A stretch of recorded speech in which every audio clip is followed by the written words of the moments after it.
Ini namanya tub. Nah, jadi ini namanya tub. Ini namanya larutan penyangga. Kenapa 4, 7, 10 gitu ya kan Pak? Harusnya kalau yang lengkap itu ada 4 ya. 4, 7, 10 sama 14. Jadi pH itu kan ada 1 sampai 14 kan Pak? Bu, kenapa Bu harus sampai 14? Karena ada pH yang asam. Contohnya kayak pH yang basah. Contohnya kayak si orang WWTP, orang limbah. Nah, mereka itu kan main di range 8 sampai 12 pH-nya. Nah, jadi untuk standarisasinya atau kalibrasinya seharusnya dia punya larutan penyangga yang 14 pH 14 juga. Gitu. Nah, ini kan tubnya nih. Nah, inilah yang kita pakai untuk kalibrasi, Pak.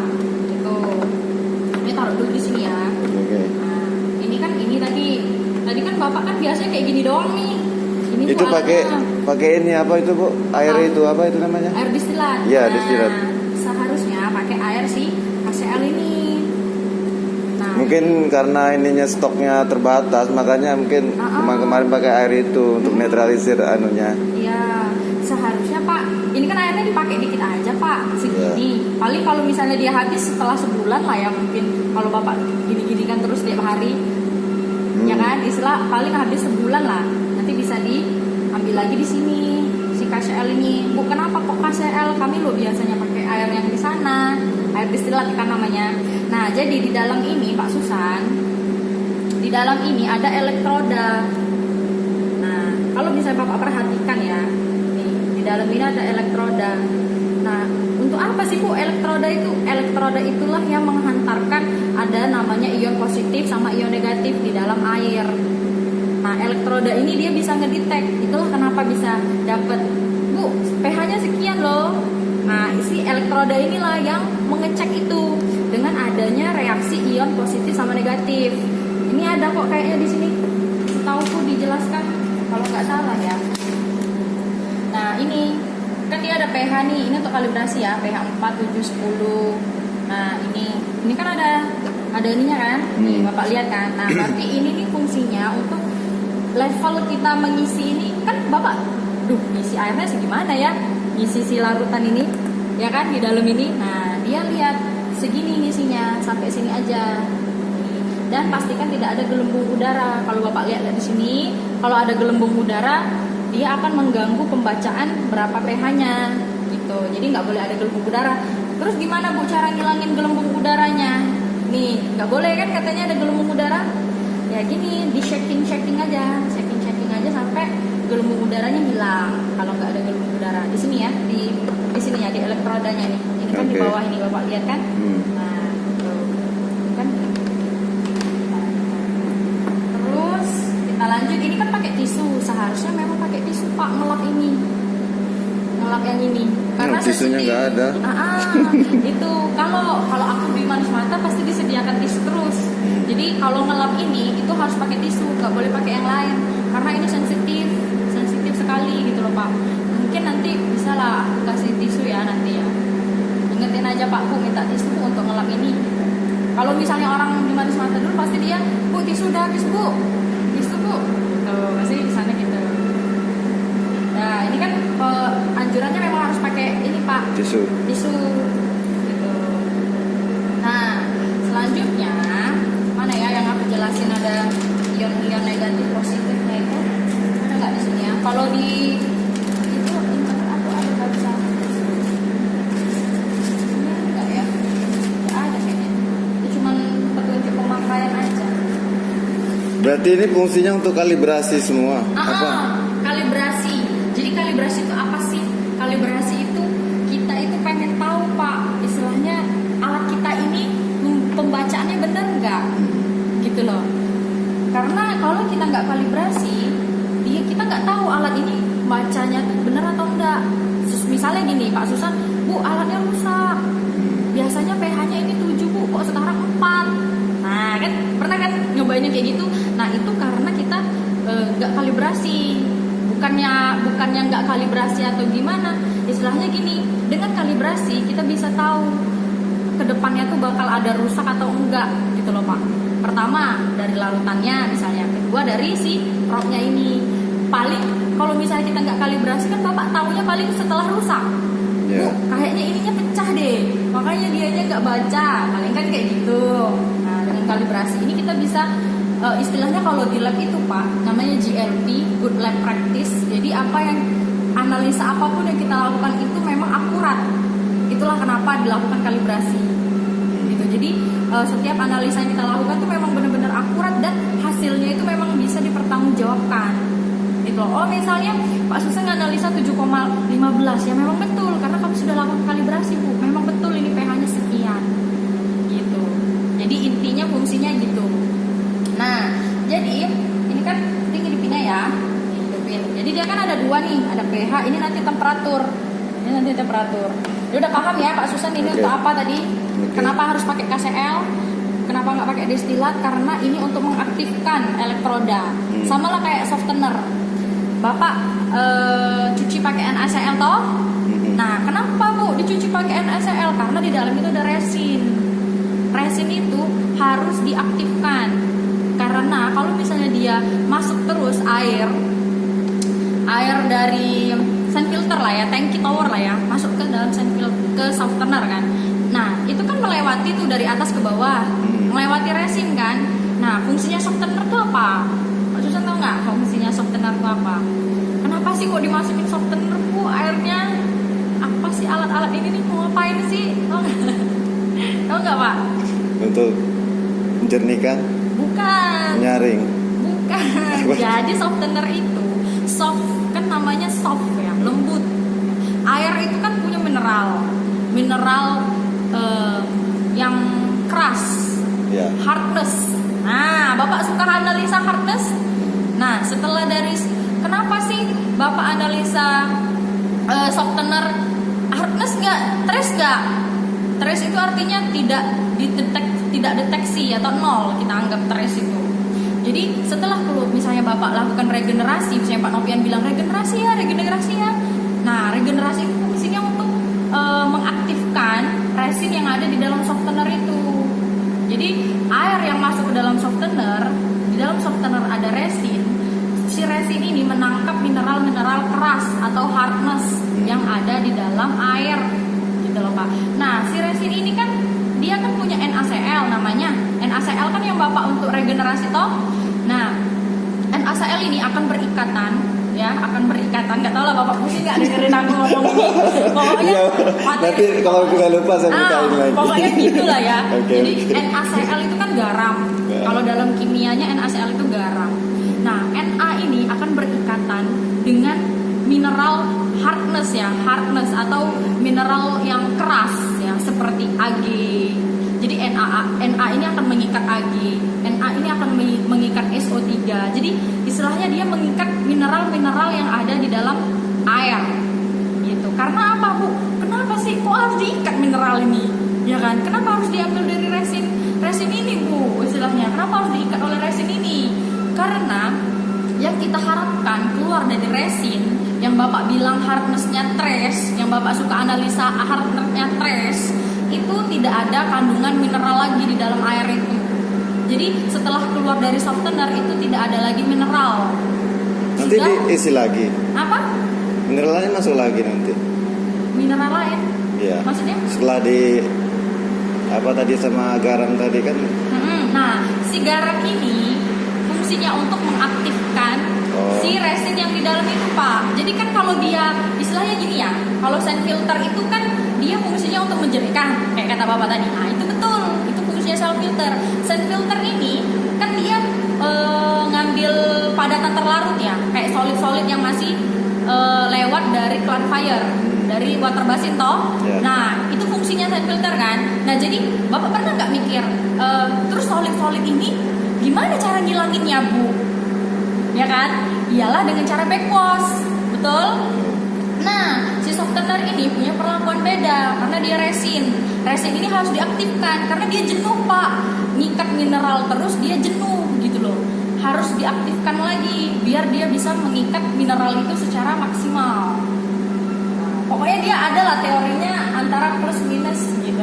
Kalau di namanya reaksi ion positif dan ion negatif kalau di kimia ya. Nah, jadi itulah kenapa regenerasi itu untuk mengaktifkan si resin di dalam ini. Jadi si resin ini bisa mengikat mineral yang ada di air itu dengan baik gitu loh. Jadi pas keluar dari softener, Bapak analisa hardness-nya itu trace itu dianggap nggak ada mineral. Bu, kenapa Bu harus nggak ada mineral? Ya nggak apa-apa lah Bu, ada mineral. Baik kan, ada manis-manisnya ya. Karena kalau dia masuk ke boiler, si mineral ini bisa membuat kerak. Gitu. Kenapa Bapak injek pH? Kenapa Bapak injek fosfat ya kan? Kenapa Bapak injek sulfit? Nah, itu semua ada ininya, fungsinya gitu. Bu, kenapa Bu ya diinjek sulfit? Bu, kenapa ya pH itu jadikan 3 sama ini apa namanya? Foam ya kan 22 3 10. Kenapa ya Bu ya? Ya karena itu semua punya fungsinya masing-masing gitu loh, Pak. Terus kenapa fosfat sendirian? Kenapa sulfit dibarengkan dengan pH dengan foam juga? Kayak gitu loh, karena ada drum di atas ini namanya Aerator. Deaerator. Nah, deaerator itu kan fungsinya untuk menghilangkan oksigen. Oksigen aja nggak boleh loh, Pak. Ada di dalam air boiler. Pit boiler. Nah, yang Bapak suka analisa pit boiler. Pit boiler itu nggak boleh ada mineral, nggak boleh ada oksigen. Itu intinya. Kenapa deaerator itu harus dapat temperaturnya? Kenapa dia harus diinjek fosfat? Karena untuk menghilangkan oksigen yang ada di dalam air. Kenapa Bu? Makanya sebenarnya ya nggak bisa main-main terhadap WTP ini. Kalau menurutku, kalau aku harus orang-orang pilihan di WTP. Kalau itu aku ya Pak. Karena apa? Jantungnya pabrik itu boiler. Itu. Kalau boiler nggak jalan, boiler rusak, boiler meledak gara-gara ada kerak karena kita nggak maksimal di WTP-nya, nah itu problem lah pasti. Itu. Kenapa aku udah tekankan di sini Pak, orang WTP itu harus orang pilihan, nggak bisa orang sembarangan. Harus orang yang memang paham dan orang yang memang peduli. Itu udah aku bilang Pak, karena impact-nya itu besar sekali. Ya, kalau misalnya ada kasus lah, nauzubillah min dzalik ya. Maksudku aku berbicara rentetan yang bakal bisa terjadi kalau ini nggak benar. Itu bisa ada scale dan itu bisa membuat ledakan Pak. Karena intinya gini, kalau Bapak punya pipa ya, pipa itu sumbat. Nah, gimana lah caranya? Kira-kira kalau dia sumbat dengan sumbatnya kerak-kerak dari misalnya softenernya nggak bagus, mineral itu kan bisa buat kerak-kerak semua, misal. Nah itu, makanya kalau aku takut banget sebenarnya ya kalau masalah WTP ini, cuma kok di sini kayak ya udahlah. Udah, Pak Susan sampai sudah ngerti belum? Iya. Udah paham ya? Nah sekarang kita lanjut ke sini lagi. Jadi maksudku Pak Susan tuh di saat Bapak kerja itu, oh kita harus kayak gini tuh harus seperti ini loh. Akibatnya seperti ini loh kalau aku nggak kayak gini. Itu. Jadi kita kerja tuh bukan cuman aku disuruh ngisi ini, aku disuruh mastiin pipa ini nggak bocor ini, bukan cuma sekedar seperti itu aja. Jadi kerja kita ilmunya seperti ini loh. Oh ini kalau ini impactnya nanti seperti ini loh. Maksudnya ini dari segi ilmu ininya ya, bukan ilmu lapangan, ini cuma ilmu ininya doang. Oke, lanjut ya. Oke, Bu. Nah ini pH-nya. Nah ini pH namanya Sensation ini. Ada, kalau Bapak perhatikan ya, ada ini sama ini sama ini. Nah ini KCl, ini penting. Jadi kalau misalnya teman-teman Bapak nggak aware atau ini, bisa lah Bapak yang aware gitu loh, maksudnya peduli. Mereka ya. lebih senior buat saya. Nggak apa-apa, maksudnya gini aja. Bapak nggak usah mereka tahu, yang penting Bapak udah aku kasih tahu. Duh kata Bu Rama di ini disuruh ngisi KCl loh. Si gitu. Itu aja kalau ini udah habis. Nggak harus mereka, Pak kata Bu Rama ngisi KCl loh, ini nggak usah. Bapak aja. Nanti aku infokan juga sama mereka. Balik lagi mereka mau lakukan atau enggak, itu aja. Nah yang penting aku udah info ini, Pak ya betul seperti ini loh Pak. Kenapa? Dan itu pun aku minta Bapak lakukan ini bukan karena kemauanku sendiri, karena memang ada sebab akibatnya. Ini alat ini memang harus pakai ini Pak, biar si alat ini di dalam ini si apa namanya? Apa pula dari namanya? Elektrodanya di dalam ini aktif terus gitu. Ya. Nah, ini apa Bu fungsinya? Dua ini. Ngapain orang ngasih ini? Nah, ini kalau kita kalibrasi harus ada destilat. Ada nggak di sini destilatnya Pak? Di sana Bu. Oh ini ada. Ini Hexal nggak kayaknya? Destilat yang ini kan? Iya.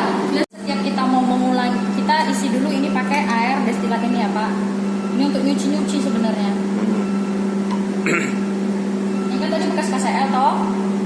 Jadi kita cuci dulu. Pakai satunya. Ini yang air yang bagus. Ini air bekasnya.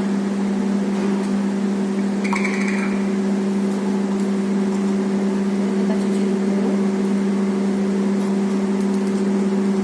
Kalau udah, ini kan tutnya tadi isinya sampai sini ya. Ini kita buka. Susah. Sebaru soalnya. Baru buka segel.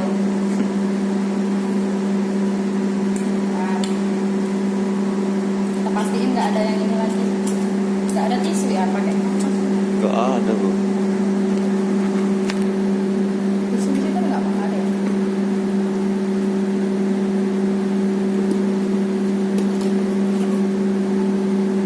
Gak ada.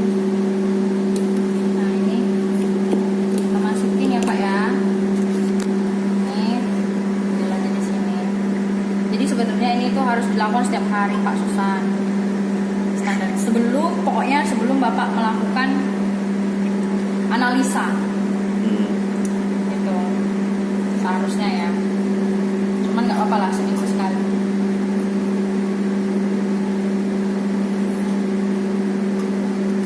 Oke, ini ya Pak Susan, udah. Oke, seginilah kurang lebih. Nanti kita ambil dari larutan sini, kita ambil dari sini. Aku lah nggak ada tisu ya. Iya Pak. Ini kita cuci aja langsung ya. Ini. Kan tadi bekas KCL tuh.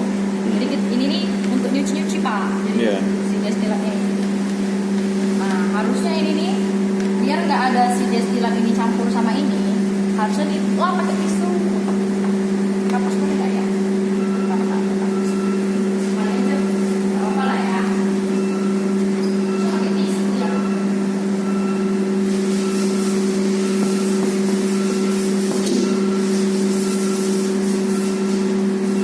Ini pelan-pelan aja. Ini kalau dia pakai tisu itu masih ada serabut-serabutnya itu loh Pak. Kenapa harus pakai tisu? Kalau pakai ini tuh masih ada serabutnya takutnya. Ini kita masukin ke sini. Pastikan nggak ada gelembung. Nah ini kan ada gelembung Pak Susan. Tadi kan? Nah ini nggak ada ya. Ini kita tutup. Udah. Kita ginikan. Pastikan nggak ada gelembung di sini, di bawah sini. Oke. Masukin dulu. Kita on kan, udah kita on kan, kita pencet ini 2 kali. Ini untuk kalibrasi ya, 2 kali. Udah, pencet sekali lagi.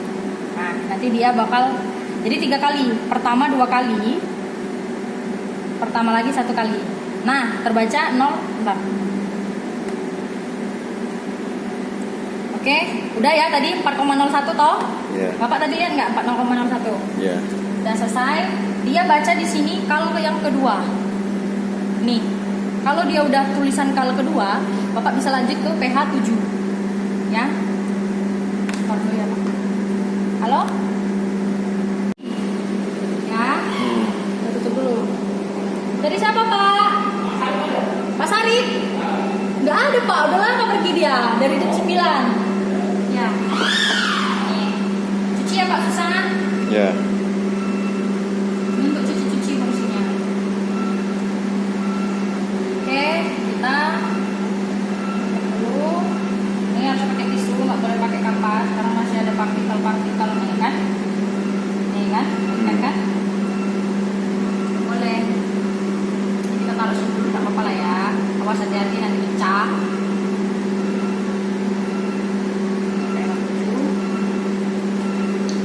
Tampilan pH 7 ya. Kalau bisa agak cepat, takutnya ini nanti mati.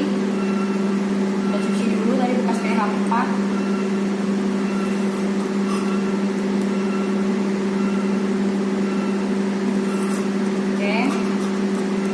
Kita ambil ya yang pH 7-nya. Pastiin nggak ada air lagi. Oke. Segini ya Pak. Ini ya. Kurang lagi. Nah, inilah ya kurang lebih ya. Oke, kita cuci dulu sebentar. Kita bersih lagi. Kita masukkan ya Pak Susan. Ini kan udah kita bersihkan tadi. Ini pastikan nggak ada gelembung. Putar sedikit. Nggak ada gelembung. Kalau ada gelembung, putar. Masukin lagi sampai dia nggak ada gelembungnya.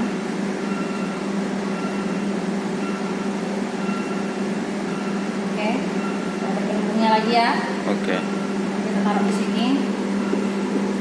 Kita pencet kalibrasi lagi yang ini ya. Kalibrasi. Jadi pH 7 kan ya tadi Pak ya. Kita lihat di sini nanti. Nah 6,99 toh. Oke, lanjut ke kalibrasi yang ke-3. Kalau udah ada 3, oke? Gitu ya. Ini biarin aja dulu, kita isi dulu aja. Ditutup. Ribet juga Bu ya. Iya, emang kayak gini Pak. Ini kerjaanku dulu Pak. Kalau aku zamanku di kampus dulu, inilah kerjaannya. Oke, ini tadi udah dicuci ya. Lagi masukkan sini sampai dianya agak naik sedikit sampai batas ini. Kalau apa namanya? Misalnya kita apa namanya? Pastikah ini untuk apa namanya Bu? Apa? Untuk kalibrasinya hasilnya segitu. Iya. Nah ini kan tadi tak kasih tahu ini Pak temperaturnya. Ini ya kan tadi 4,01 toh. Satunya lagi berapa tadi? 6,99 toh? Nah, jadi nanti dia ini yang 10 salah. Nih. Ada semua di sini range-nya, Pak Susan. Nah, di sini. Nah, kalau 6,90 berarti dia di suhu 30 derajat. Gitu dia. Ya. Bapak baca aja nanti. Kalau Bapak kasih logsit nanti, jadi pembacanya berapa Bapak tulis di situ di logsit itu. Itu harus dijalankan sebenarnya Pak. Cuma aku belum ada waktu mau jalankannya. Ya, betul. Mas Mata udah jalan kayak gitu Pak. Aku nggak banding-bandingin ya. Jangan Bapak, ibu ini banding-bandingin manis mata terus deh, bosan. Aku cuma bilang yang bagus aja. Cuci dulu ya Pak ya. Cuci dulu, pelan-pelan aja. Nanti takutnya pecah. Karena di manis mata pernah pecah nih Pak. Ini kayak jajan aja di PH ini. Iya. Berapa satu box ini? 26 juta. Iya. Ini propnya ini aja 11 juta. Mahal ya. Itu makanya Pak. Aku sampai buat berita acara sampai ini rusak lagi Pak. Setahun berapa kali rusak. Kami potong lagi Bapak ya. Kalau nggak Bapak SP lah, kami SP. Iya. Boiler Bapak PK tinggi kan? Boiler? Enggak Bu. Enggak ya? Aman ini. Entah karena ke sana ada bocornya atau kenapa. Cuman aman terus nggak nyampe 3.000 untuk sekarang. Enggak, boiler PK Bapak, boiler PK boiler. Nah, boiler kan 11-12 kan? 10 Bu. 10 11. Kenapa nggak nyampe 11 ya? Apa kurang capitalnya ya? Nah ini Pak Susan ya, pastiin nggak ada gelembungnya ya. Kita pecahkan lagi ya. Ini ya. Kita taruh ini. Kita lihat nanti dia di angka berapa.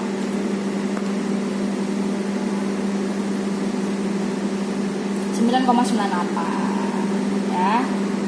Ya, berarti dia di suhu 30 toh, sekitar ini ya, 996, 998, oke? Itu Pak Susan. Kalau udah selesai kita pencet oke. Nah. Ya. Nah, udah selesai ini. Kita pencet lagi. Oh ya. Nah, kita pencet lagi angkalnya sekali, 2 kali.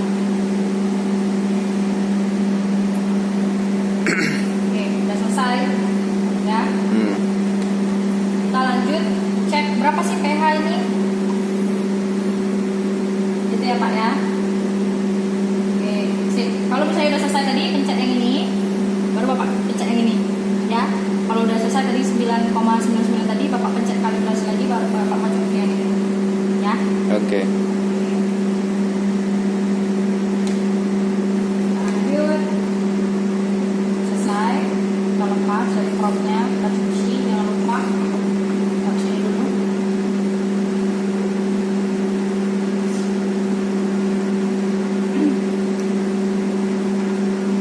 Udah. Kita balikan lagi. Coba kita analisa berapa sih ini pH-nya, ya kan Pak? Destilat tadi ya? Iya. Ya, Kalau destilat biasanya berapa, Bu? 7. Kayak air biasa dia Pak. Oh, Masih kembali dulu.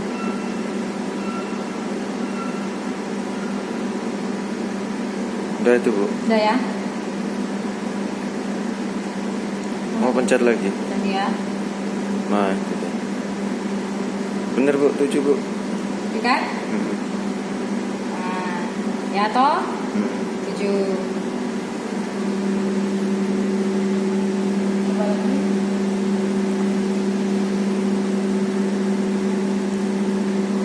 Ya, sekitar inilah ya.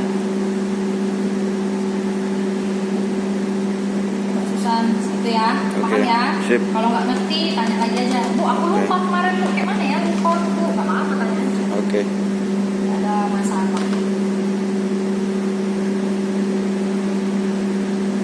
Nah, sekarang udah selesai. Tinggal aku foto-foto deh. Oh, gitu. Iya. Coba. Nanti habis main. Kasih, Bu ya. Ya, sama.